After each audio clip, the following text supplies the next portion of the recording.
বাংলাদেশকে ব্রাজিলের ম্যাচের প্রস্তাব। বাংলাদেশের জন্য এবার এলো এক অবিশ্বাস্য সুযোগ।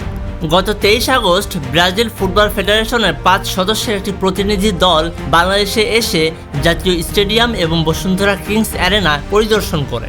মাঠ পরিদর্শনের পর বাংলাদেশের দুটি ভেন্যুই তাদের পছন্দ হয়েছে বলে জানা গেছে। এরপর থেকেই শুরু হয় জল্পনা, বাংলাদেশে কি তাহলে ব্রাজিলের অনুশীলন হবে নাকি সরাসরি ম্যাচ। শেষ পর্যন্ত গতকাল রাতেই এলো বড় খবর। ব্রাজিল নিশ্চিত করেছে তারা বাংলাদেশের বিপক্ষে একটি ম্যাচ খেলতে চায়। সম্ভাব্য তারিখ 6 অক্টোবর। এর আগে 3 অক্টোবর ভারতের বিপক্ষে ম্যাচ খেলবে ব্রাজিল। এরপর 6 অক্টোবর বাংলাদেশের বিপক্ষে ম্যাচটি আয়োজন করতে চায় তারা। ম্যাচটি হতে পারে ঢাকার জাতীয় স্টেডিয়াম অথবা বসুন্ধরা কিংস অ্যারেনায়। তবে এখনও বাংলাদেশ চূড়ান্ত সিদ্ধান্ত দেয়নি, কারণ 4 অক্টোবর এশিয়ান কাপের ফাইনাল অনুষ্ঠিত হবে।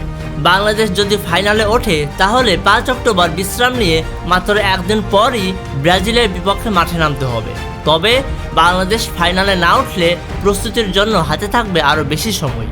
আর ফাইনালের কারণে কোনো খেলোয়াড় ইনজুরিতে পড়লেও বিকল্প খেলোয়াড় নিয়ে ব্রাজিলের বিপক্ষে শক্তিশালী দল গঠন করা সম্ভব বলে মনে করছেন সংশ্লিষ্টরা। অর্থাৎ বাংলাদেশের সামনে এখন একই সঙ্গে এশিয়ান কাপ এবং ব্রাজিলের বিপক্ষে ম্যাচ, দুটি বড় সুযোগ। কিন্তু প্রশ্ন হলো, বাংলাদেশের এখন কি সিদ্ধান্ত নেওয়া উচিত? আপনার মতামত কি? বাংলাদেশ কি 6 অক্টোবর ব্রাজিলের বিপক্ষে ম্যাচটি খেলবে? কমেন্ট বক্সে জানিয়ে দিন আপনার মতামত। Mohammad Mahfuz, channel BD sports.